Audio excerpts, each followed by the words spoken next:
Hello नमस्कार, मैं doctor Surendra खंसली ज्योतिष आचार्य ज्योतिष की इस नई श्रृंखला में आपका स्वागत करता हूं। दोस्तों, आज बात करने जा रहे हैं हम कुंभ राशि की, एक्वेरियस साइन की। और इसमें ये देखेंगे कि जो कुंभ राशि में बहुत सारे योग बन रहे हैं, इनका आपकी राशि पर और आप पर क्या प्रभाव पड़ रहा है।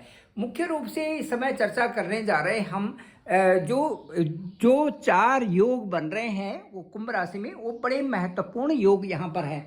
सबसे पहले मैं कहूँगा कि लक्ष्मी नारायण योग भी यहाँ पर ठीक कुंभ राशि में बन रहे हैं, सेकंड हाउस में। उसके साथ साथ में मालव्य योग, नीच भंग योग और उसके बाद बुध आदित्य योग। इस तरह से 4 तरह के योग यहाँ पर ठीक कुंभ राशि में बन रहे हैं। इसके बाद यदि हम लग्न की बात करें और कुंभ लग्न की बात करें तो जहाँ पर भी सैटर्न का गोचर होता है, यदि वो केंद्रस्थ भाव में है तो वहाँ पर भी एक योग बनता है और वो है सस योग।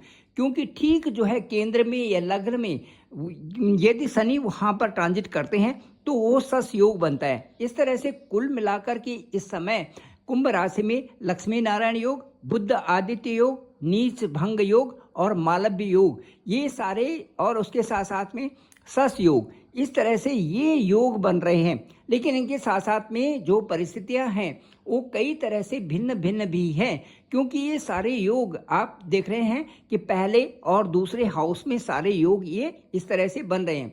मैं आपको बताना चाहूँगा कि जो मार्च, अप्रैल और मई का महीना है, ये फोकस्ड करता है आपके सेकंड हाउस को। सेकंड हाउस आपका वाणी का है, सेकंड हाउस आपका कुटुंब का है। इसलिए सेकंड हाउस में राहु का भी होना, सेकंड हाउस में मरकरी का भी होना, सेकंड हाउस में वीनस का भी होना और सेकंड हाउस में सन का भी होना। इसके साथ साथ में ठीक 29 मार्च को वहाँ पर सैटर्न का भी गोचर हो जाएगा, ठीक आपकी ही राशि, आपकी सेकंड हाउस में। तो इस तरह से वहाँ पर 5 ग्रह एक साथ में आपके सेकंड हाउस में आएंगे, जो कि बुद्धि का भी है, जो कि वाणी का भी है, जो कि कुटुंब का भी है। और इसके साथ साथ में वो रिप्रेजेंट करता है आपके एक ऐसे हाउस को जहाँ पर कि आपके धन का स्थान, मुख्य रूप से धन का स्थान भी जिसे माना जाता है। ये तो बहुत अच्छी बात है कि लक्ष्मी नारायण योग आपके सेकंड हाउस में बन रहा है। ये भी बहुत अच्छी बात है कि बुध आदित्य योग आपके सेकंड हाउस में बन रहा है। और ये भी बहुत अच्छी बात है कि वहाँ पर एग्जाल्टेड जो वीनस हैं और उसके साथ साथ में वहाँ पर नीच के जो मरकरी हैं, उनके उनके वहाँ पर होने से नीच भंग योग भी बनता है। साथ साथ में एक मालव्य योग भी वहाँ पर बनता है। और जो जो जो मार्च का जो अंतिम पड़ाव तक सस योग आपके ठीक जो है केंद्र में या प्रथम हाउस में लग्न में बन रहा है। इन योगों के बावजूद भी जो सेकंड हाउस है, जो वाणी का है, जो परिवार का है, वहाँ पर आपने कोई भी क्रोध नहीं करना है। मार्च, अप्रैल और मई के महीने तक कोई भी अग्रेशन वहाँ पर हो सकता है, क्योंकि देखिए वहाँ पर जो है राहु वहाँ पर है, सैटर्न वहीं पर है और इसके साथ साथ में वीनस वहीं पर है। तो ये सारी चीज़ें, परिस्थितियाँ और जो आपके साथ में हैं वो अनुकूल होते हुए भी कई तरह से प्रतिकूल वाली परिस्थिति वहाँ पर बन रही है। जल्दीबाजी का कोई निर्णय नहीं दें, सावधानी से रहें, फोकस्ड कर रहे हैं अपनी जिम्मेदारियों पर। जो भी कार्य आपको असाइन है उनके ऊपर आप फोकस्ड करें, पहले अपने कार्यों को पूरा करें, उसके बाद जो है एक एक करके अपनी जो जिम्मेदारियां हैं उनको आप देखें।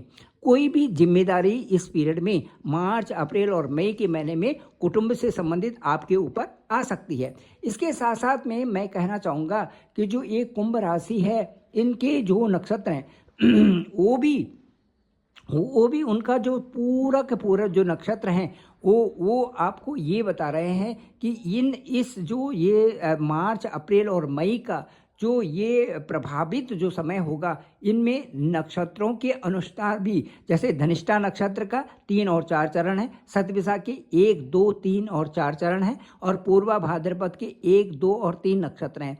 इनका सम्मिश्रण जो है और इनका जो व्यवहार है इन्हों तीनों नक्षत्रों का, ये सारे आपने अपने आप में बहुत अच्छी तरह से इनको परखना है कि धनिष्ठा क्या कहते हैं, शतभिषा क्या कहते हैं, पूर्वा भाद्रपद क्या कहते हैं, और उन्हीं के अनुकूल आपको व्यवहार व्यवहार करना है। अनुकूल व्यवहार और प्रतिकूल व्यवहार दोनों में बहुत अंतर होता है, इसलिए अनुकूलता बनाने के लिए जिम्मेदारी का वहन करने के साथ साथ में आपको फोकस्ड करना है, अपना जो कार्य है उस पर फोकस्ड करें। साथ साथ में परिवार की आपको विशेष जिम्मेदारी भी लेनी जरूरी है। इसके साथ साथ में मैं आपको बताऊंगा कि जो जुपिटर का जो जहाँ पर जुपिटर हैं वो ट्रांजिट जहाँ पर है वो आपके ठीक 4th हाउस में है। 4th हाउस में जुपिटर का जो ट्रांजिट है बहुत ही सुंदर खूबसूरत वहाँ पर है, और मई तक जुपिटर यहाँ पर आएंगे। 14 मई 2025 तक 4th प्लेस में रहेंगे।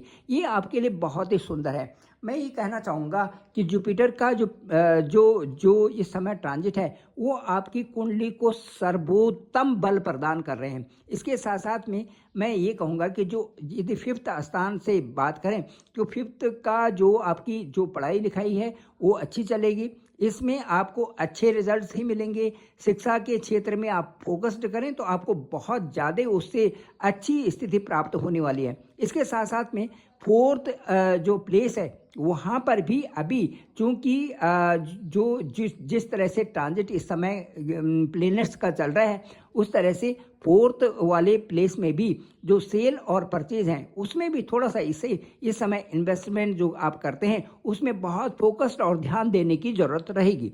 पंचम स्थान से संबंधित शिक्षा दीक्षा आपकी अच्छी है। हायर जाने के लिए आपको कोई नहीं रोक सकता।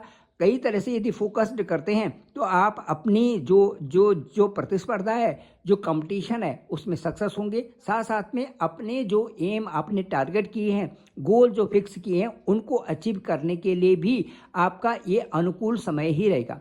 7th हाउस की यदि बात करते हैं तो 7th हाउस में आपको जो वैवाहिक स्थान है वहाँ पर जो अंक है वो 5 अंक है। वो सूर्य का स्थान है। सूर्य का ट्रांजिट आपकी कुंडली में आपको जो उत्तरोत्तर जो मार्च अप्रैल मई जून और पूरा जो 2025 का जो पीरियड है उसमें कई प्रकार से आपको एक सर्वोत्तम स्थिति प्रदान करेगा। फिर भी वहाँ जो वैवाहिक जो स्थान है, जो आपका 7वां स्थान है, जो साझेदारी का है, जो पार्टनर का है, जो आपके कुलिक से संबंधित है, जो आपके दशम से दशम और आपके बिजनेस से भी संबंधित है, आपका जो व्यवसाय है उससे संबंधित है, जो भी आप व्यवसाय करते हैं उससे भी समर्पित है।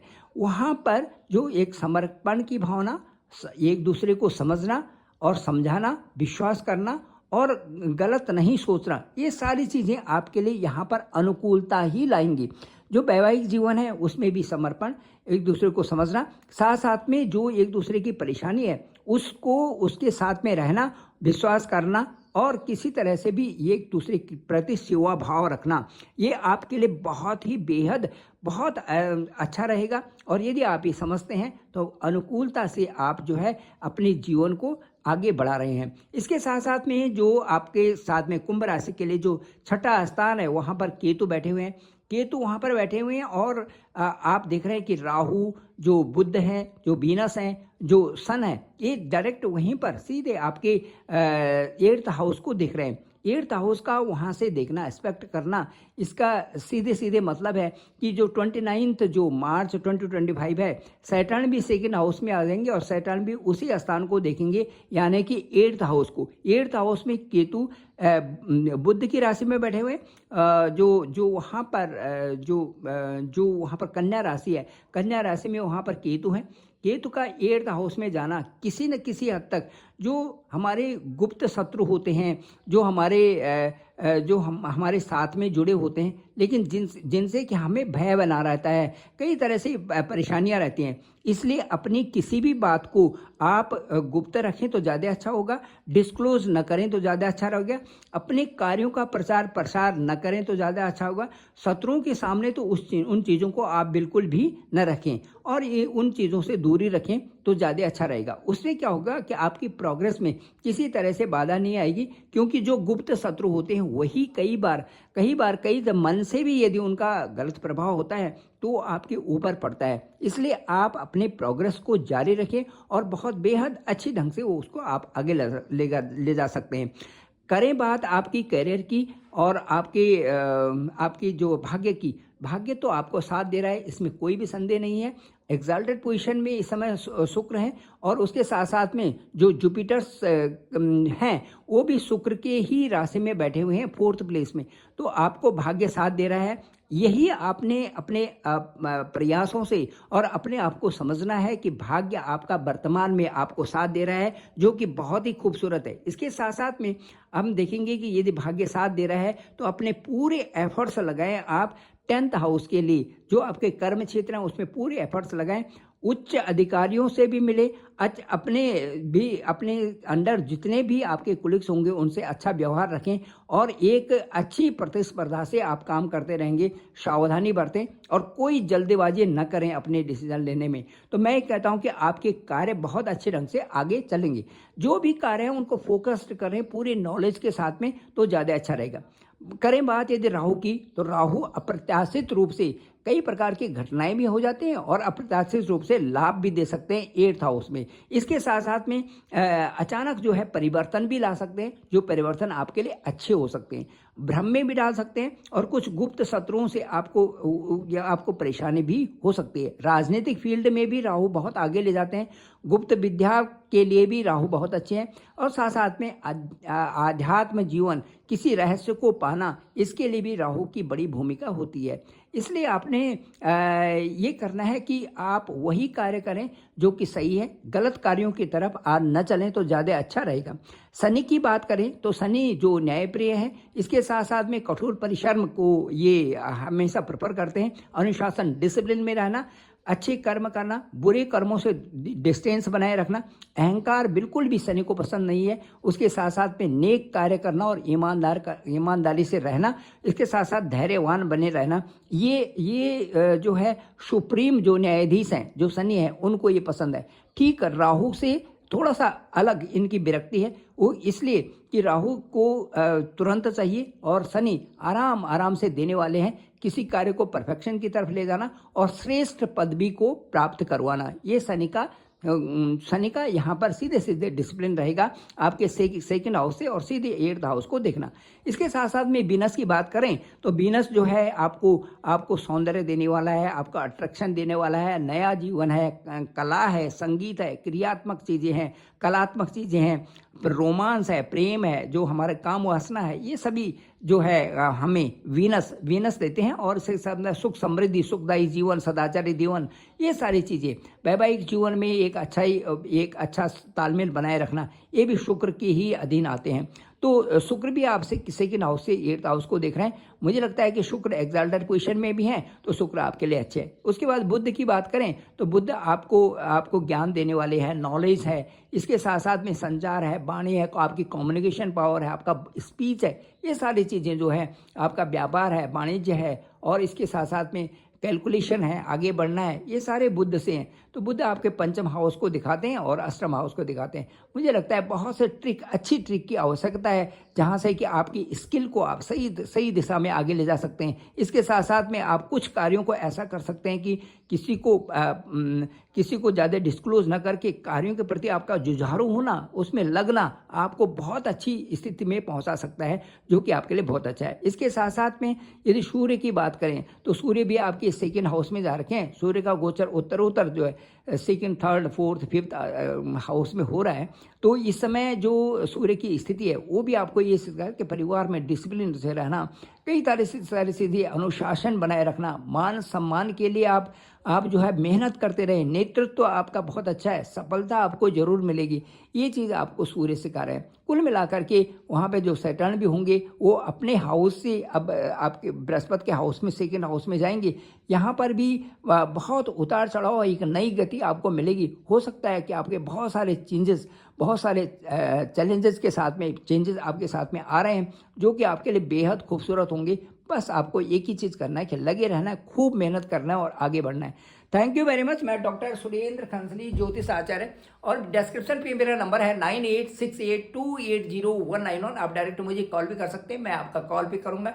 देखेंगे कि आपके हॉरोस्कोप क्या कहता है, आपका लग्न क्या कहता है, आपके लग्नेश क्या कहते हैं, आपके भाग्येश क्या कहते हैं, आपका 8th स्थान क्या कहता है। जहाँ जहाँ पर भी ये बहुत सारे ट्रांजिट हो रहे हैं, अभी जो मीन राशि में बहुत सारे ग्रहों का ट्रांजिट हो रहा है, वो क्या बोल रहे हैं और इस ट्रांजिट से क्या क्या बदलाव आपके सामने आ रहा है, इन सब का विश्लेषण करेंगे, ओवर फोन आपसे बात करेंगे। मुझे लगता है कि ये जो विवेचन है, जो विश्लेषण है, वो आपको अच्छा भी लगेगा और जो भी मेरा अनुभव होगा मैं आपसे जरूर शेयर करूँगा। Thank you very much. आप सभी लोगों का आभार, आप सभी लोगों का धन्यवाद। मेरे इस चैनल को आप जरूर सब्सक्राइब करें, सभी लोगों तक भेजें ताकि सबको इसकी जानकारी हो सके।